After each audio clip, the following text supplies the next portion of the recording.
જે વાત કરવી છે રિલાયન્સ એજીએમની જુઓ બહુ મોટી જાહેરાતો આપણને ખાસ કરીને આવતી દેખાય રિલાયન્સના આજે એજીએમ આપણને શુક્રવારે થતી દેખાય એમાં ત્યારબાદ ઘણા બધા બ્રોકરેજ રિપોર્ટ્સ આજના દિવસે આવ્યા છે તો આ બ્રોકરેજ આ એજીએમ બાદ શું ખાસ વાત કરી રહ્યા છે એની વિગત લઈએ સહયોગી તૃપ્તિ કપૂરિયા પાસેથી તૃપ્તિ ફરી એકવાર ગુડ મોર્નિંગ અને કહો શું ખાસ તમને આ બ્રોકરેજ રિપોર્ટમાં જાણવા મળી રહ્યું છે।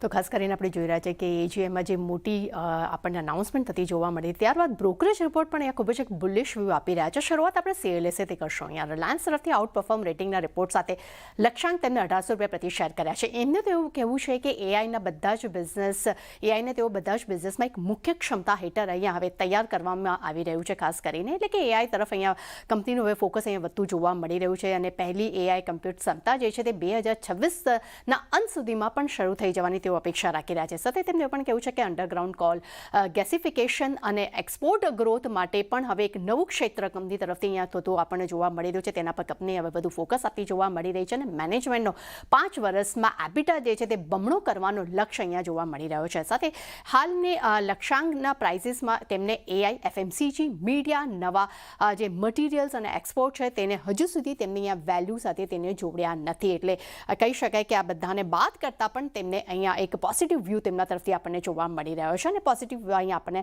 લક્ષ્યાંક પણ જોવા મળી રહ્યો છે। નોમુરા તરફથી ખરીદારીની સલાહ જોવા મળી રહી છે। રિલાયન્સ માટે લક્ષ્યાંક તેમને 1640 રૂપિયા પ્રતિ શેર કર્યા છે। અહીંયા તેમનું કહેવું છે કે જીઓ પ્લેટફોર્મ્સે તેનો DRHP ફાઇલ અહીંયા કરી દીધો છે અને 2026ના અંત સુધીમાં આઈપીઓ આવવાની તેઓ અપેક્ષા રાખી રહ્યા છે। જીઓનું અંદાજિત વેલ્યુએશન જે છે તે અહીંયા 117 થી 127 બિલિયન ડોલર આંકવામાં આવ્યું છે।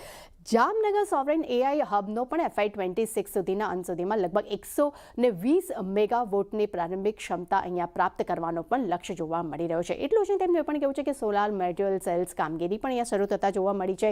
બેટરી ગીગા ફેક્ટરીઝનો એક પહેલો તબક્કો જે છે તે આ વર્ષે અહીંયા શરૂ થવાની પણ તેઓ અપેક્ષા રાખી રહ્યા છે। સાથે તેમને પણ કહેવું છે કે ન્યૂ એનર્જી બિઝનેસથી પણ આવક જે છે તે FY27ની પહેલાં શરૂ થવાની તેઓ અપેક્ષા રાખી રહ્યા છે અને ગ્રોથને વેગ આપવા માટે ખાસ કરીને સેમસંગ CNT સાથે $3 બિલિયન ગ્રીન એનર્જીને સપ્લાયની અહીંયા ડીલ પણ કંપનીએ કરી છે।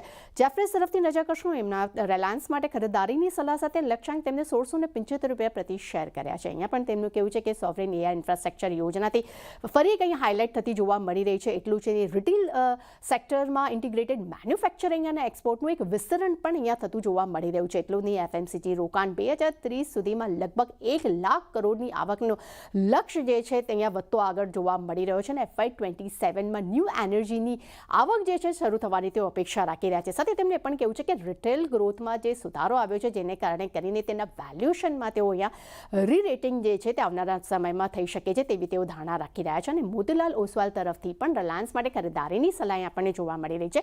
લક્ષ્યાંક તેમને 1695 રૂપિયા પ્રતિ શેર કર્યા છે। અહીંયા તેમનું કહેવું છે કે 5 વર્ષમાં કંસો એબિટા બમણો થવાનું લક્ષ્ય મેનેજમેન્ટ રાખી રહ્યું છે। સાથે તેમને DRHP ફાઇલ કરીને જીઓની લિસ્ટિંગની પ્રક્રિયા તેમને શરૂ કરી દીધી છે। એટલું જ નહીં ખાસ કરીને ફેશન માટે ઇલેક્ટ્રોનિક્સ સેગમેન્ટમાં મેન્યુફેક્ચરિંગને પણ કંપની હવે અહીંયા પ્રોત્સાહન આપતી જોવા મળી રહી છે અને RCPLનો FY30 સુધીમાં 1 લાખ કરોડ આવક જે છે તે હાંસલ કરવાનો અહીંયા લક્ષ્ય જોવા મળી રહ્યો છે।